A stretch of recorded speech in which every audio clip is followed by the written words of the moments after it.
ኢየሱስ ክርስቶስ ደረሱም ሰው ነው እኔም ሰው ነኝ ላሳይሽ መጽሐፍ ቅዱስ ላይ አንተ ማነህ ማለት ኢየሱስ ክርስቶስ ሰው የሆንኩኝ ነኝ እኔ ያውና እናንተ ነው ላሳይሽ መጽሐፍ አንተ ሃይማኖት ሙስሊም ነው አይደለ? ስለ እስልምና ነው መስበክ ያለብን። ኢየሱስ ክርስቶስ ምን አግብቶት ነው ስለ አይሁድ የሰበከው? እስኪ መልሽልኝ። አንቺ ባንቺ አካሄድ ኢየሱስን ተሳስቶን እያልሽ ነው እያልኩ ያለሁት። ክርስቲያን ከሆንክ ስለ ክርስትና ማስተማር ያለብን ክርስቲያን ነው። አንተ የሙስሊም ነብይ ከሆንክ ስለ አላህ ስለ ሙሐመድ ነው መስበክ ያለብህ እንጂ እሺ እንደሱ አይባልም። እሺ አንድ ነገር ላስረዳሽ። ትልቅ ልጅ ነሽ፣ ህፃን አይደለሽም። እንደ ትልቅ ልጅ አስቢ። ነቢያት ሲያስተምሩ ጊዜ የሌላን እምነት አንነካም አናስተምርም አያገባንም ብለው ያስተምሩ ነበር ወይንስ እነዚያን ስቱ ሰዎች ስህተት ላይ ናቸው ብለው ወደ እነሱ እንዲመጡ ያስተምሯቸው ነበር? እስኪ መልሽልኝ። መሲሁ እንደዚህ ነበር ያደረገው? ኢየሱስ ክርስቶስ እኮ ፈሪሳውያኖችን ሲጠራቸው ነበር። ወደ አምላክ ካሉ እያለ ሲጣራን ነበር። እንዲ አያገባኝም እኔ ፈሪሳዊ አደረገኝም። ስለ እውነተኛው አምላክ ነው እየሰበከ ያለው። ስለ እውነተኛው አምላክ ነው እየሰበከ ያለው። ማን? ኢየሱስ ነው። ምንድነው እዚህ ጋር ስለ ሁሉም ሃይማኖት ያውቃል እሱን ይቅርብሽ ምናምን። ይሄ እኮ አዋቂነት አይደለም። ስለ ሁሉም ሃይማኖት አወቅም አላወቅም አዋቂነት አይደለም። ስለ ራሱ ሃይማኖት መጀመሪያ መርምሮ አጥንቶ ማወቅ አለበት። ይህን ከጨረሰ በኋላ ነው ሌላ ሃይማኖት ጋር ገብቶ ማውራት የሚችል። የአንቺን ሃይማኖት ከአንቺ በላይ አውቀዋለሁ። እኔ ሃይማኖት ምንድን ነው? የኔን ሃይማኖት ታውቃለህ? ይህ ክርስቲያን አይደለ? እንዳትክጭ። ክርስቲያን አይደለም። ክርስቲያን አይደለሽም? አይደለም። ማይ እስኪ ዶማ ወይ በስማ በስማ ማለት ክርስቲያን አይደለም ብላ ክርስትና ካድሽ እኮ። እኔ ኦርቶዶክስ ተዋህዶ ክርስቲያን ነኝ። እሺ ኢየሱስ ክርስቶስ ኦርቶዶክስ ሆኖ ብሎ አስተምራል? አላስተማረም? ጭራሽ አላስተማረም። ይህን ታውቂያለሽ? አንተ ቆይ እኔ ምልህ አንተ ስለ ኢየሱስ ምን አገባህ ነው እያልኩ ያለው። እንደሱ አይባልም። ምን አገባህ አይባልም። ይኸውልሽ ወገናችን ኢየሱስ ክርስቶስ ከነቢያቶች መካከል አንድ ነቢይ ነው። ስለዚህ ያገባናል። ስለ ነቢያት መስበክ አለብን። እኛ የአምላክን ሕግና ስርዓት የምንከተል ሰዎች ማለት ነው። ገብቶሻል?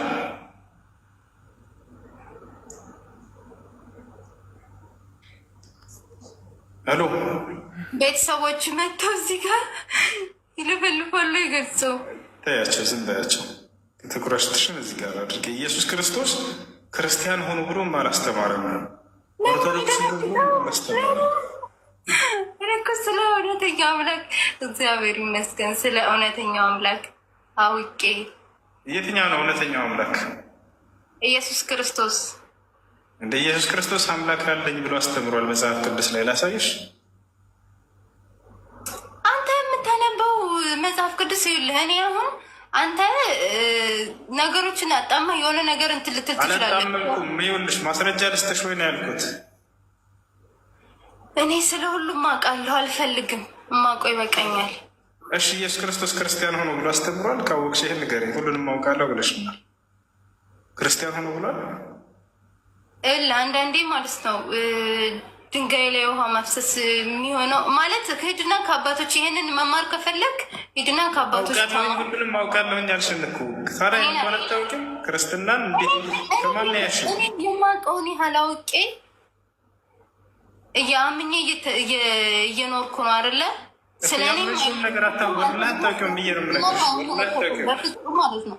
አሁን አንተ ተመልካች ወይም አንተ ለራስህ ሙስሊም ከሆንክ ሙስሊምን ልትል የምትችለው ስለ ራስህ ሃይማኖት ሰብከ ነው። ኢየሱስ ክርስቶስ ለምን ስለ አይሁድ አስተማረ? ስለ ፈሪሳውያኖች ለምን አስተማረ? አንተ ስለ ፈሪሳውያን እሱ ጌታ ነው፣ እሱ አምላክ ነው። አይደለም፣ አምላክ አለው፣ ባሪያ ነው። መጽሐፍ ቅዱስ ላይ ላሳይሽ፣ ባሪያ ነው ይላል። ያሰልምሻል። ወላ ላሳይሽ። ኢየሱስ ክርስቶስ መጽሐፍ ቅዱስ ላይ ባሪያ እንደሆነ ተገልጿል። ምን ታያለሽ? ያሰልምሻል አላለ እሱ ማለት ነው። እሱን እኔ እግዚአብሔርን አንገቴ ይቀላል እንጂ ከሃይማኖቴ ወይ አላደርገውም። የትኛው ሃይማኖት? ኢየሱስ ክርስቶስ አያውቀውም። ወላሂ ክርስትና የሚባል አያውቅም። ወላሂ ክርስትና የሚባል አያውቅም። አንተ ጭራሽ ወላሂ ብለህ ትምላለህ። እርግጠኛ ስለሆንኩ ነው። አንቺ ግን አንድ ቦታ ክርስቲያን ሆኖ ብሎ ኢየሱስ አንድ ጥያቄ ጠይቀህ እዚህ ጋር አሁን ግን ኧረ እኔ ይቅርብኝ፣ ስለ ሃይማኖት አይመለከተኝም። በቃ ይቅርብኝ። እኔ አሁን ከሙስሊም እህቶቼ ጋር ልታጣላኝ ነበር። እግዚአብሔርን ከሙስሊም እህቶቼ መልካም ጊዜ ነው። ኢንሻላህ ምንም ጭራሽ በረዳትና ማወቅም አትፈልግም። ምንም ማድረግ አይቻልም። እሺ ወደ ገዛ ወገኖቻችን እንሂድ። ጀነት መግባት አይችልም በምትለው በደንብ ነው የምንገባው። አንድ ሰው ጌታን እንደ ግል አዳኝ አድርጎ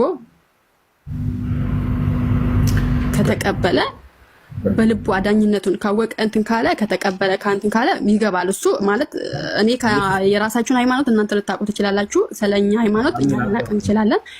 ግን ደግሞ እሺ ታራ መሰለኝ በክርስቶስ ስለማመሰ ክርስቲያን ገነት ይገባል የሚላለው አይነት ጥያቄው። አሁን ቃል በቃልኛ ክርስቲያን ገነት ይገባል ካልሽ ከየት ጋር ክርስቲያን ገነት የሚገባ ያለው?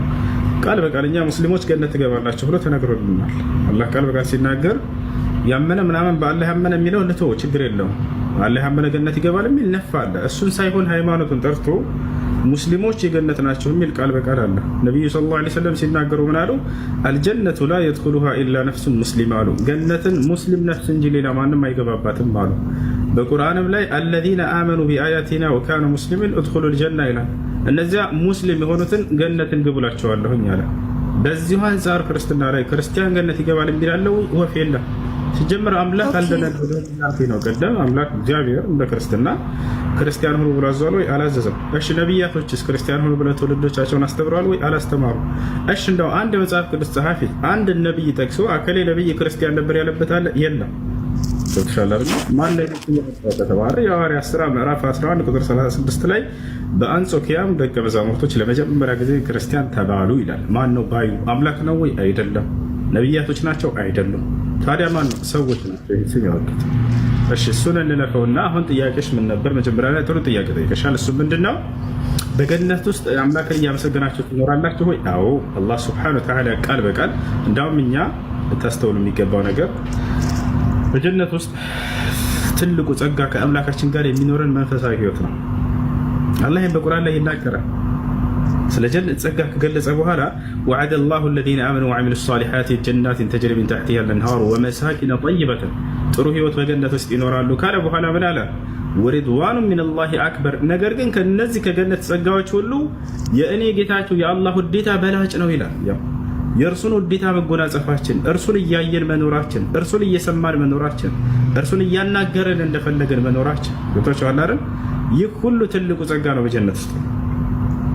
እርሱን ታመሰግናላችሁ ወይ? አዎ በደንብ አድርገን። ደዕዋሁም ፊሃ ሱብሓነከ አላሁመ ወተሕየቱሁም ፊሃ ሰላም ወአኺሩ ደዕዋሁም አን አልሐምዱሊላሂ ረቢል ዓለሚን ይላል። ቻል ምን ይላል አላህ ሱብሓነሁ ወተዓላ? ወቃሉ አልሐምዱሊላሂ አለዚ ሰደቀና ወዕደህ ወአውረሰና አልአርደ ነተበወኡ ሚነል ጀነቲ ሐይሱ ነሻእ ፈኒዕመ አጅሩል ዓሚሊን። ብዙ ቦታ ላይ እንደምናመሰግነው አላህ ሱብሓነሁ ወተዓላ ገልጸውናል።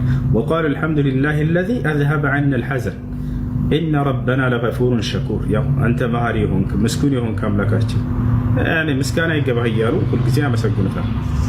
እና እርሱን የማመስገን ልክ እንዲሁ ደግሞ እርሱ ያናግረናል፣ እናየዋለን። ይሄን ቃል ገብቶልናል። ይሄ ነው ትልቁ ጸጋ በጀነት ውስጥ። ነቢያችን ሰለላሁ ዐለይሂ ወሰለም ሲናገሩ የጀነትን ጸጋ ሁለት አይነት ነው። ገብቶሻል? አሜን። አንደኛ አካል እንትን ጸጋ ለኛ የምናገኘው፣ ሁለተኛ ደግሞ ከዚያ በላይና በላጩ ምንድነው? ከአምላካችን ጋር የሚኖረን መንፈሳዊ ህይወት ነው። እርሱን የማየት የመስማት እንደፈለገን የማናገር ገብቶሻል? የእርሱን ውዴታ መጎናጸፍ፣ እርሱን እያመሰገንን መኖር፣ ይሄኛው ነው ትልቁና በላጩ። ይሄን ነቢያችን ሰለላሁ ዐለይሂ ወሰለም ሲነግሩ ምን አሉ? ቃለ ነቢዩ ሰለላሁ ዐለይሂ ወሰለም ኢዛ ደኸለ አህሉል ጀነቲ አልጀነ ወአህሉን ናር አናር የቁሉ ላሁ ሊአህሊል ጀነ ያ አህለል ጀነ ሀል ቱሪዱነ ሸይአን አዚዱኩም ፈየቁሉን ያ ረበና አለም ቱበይድ ውጁሀና አለም ቱነጂና ሚነን ናር ወቱድኺልና አልጀነ ثم يكشف الله الحجاب الذي بينه وبينهم فيرونه فوالله ما أعطي أهل الجنة أحب إليهم من النظر إلى وجه الله الكريم። ነቢያችን ሰለላሁ ዐለይሂ ወሰለም ናቸው ይህን ቃል የተናገሩት። ምን አሉ? ኢዛ ደኸለ አህሉል ጀነቲ አልጀነ ወአህሉን ናር አናር አሉ። የገነት ሰዎች ወደ ገነት ከገቡ በኋላ የእሳትም ሰዎች ወደ እሳት ከገቡ በኋላ የቁሉ ላሁ ሊአህሊል ጀና አላህ ለገነት ሰዎች እንዲህ ይላቸዋል አሉ። ያ አህለል ጀና ይላቸዋል፣ እናንተ የጀነት ባለቤቶች ሆይ፣ እናንተ የጀነት ሰዎች ሆይ ሀል ቱሪዱነ ሸይአን አዚዱኩም እንደው ከዚህ ሌላም የጨምርላችሁ ጸጋ ትፈልጋላችሁ ይላቸዋል። አዎ ፈልጋለን አይሉም። ለምን? የመስገብገብ ባህሪ ከልባቸው ተመንጭቆ ወጥቷል። ትልቁ ጸጋ ደግሞ ይሄኛው ነው።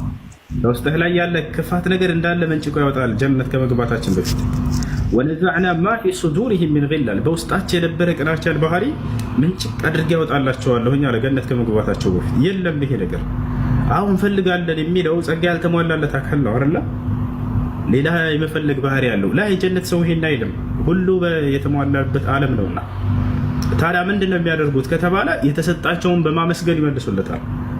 يقولون ይላሉም አሉ ነብዩ ሰለላሁ ዐለይሂ ወሰለም ያ ረበና ጌታችን አላህ ሆይ አለም تبيض وجوهنا ፊታችንን ብርሃናማ አላደረክልንም ምን ይሉታል። ወነጀይተና ሚን النار ከእሳት አላዳንከንም ምን وادخلتنا الجنة ጀነትን አላስገባህንም ምን ከዚህ በላይ ምን ጸጋ ይኖራል? ያው ሁሉን ሰጥተህናል ይላሉ።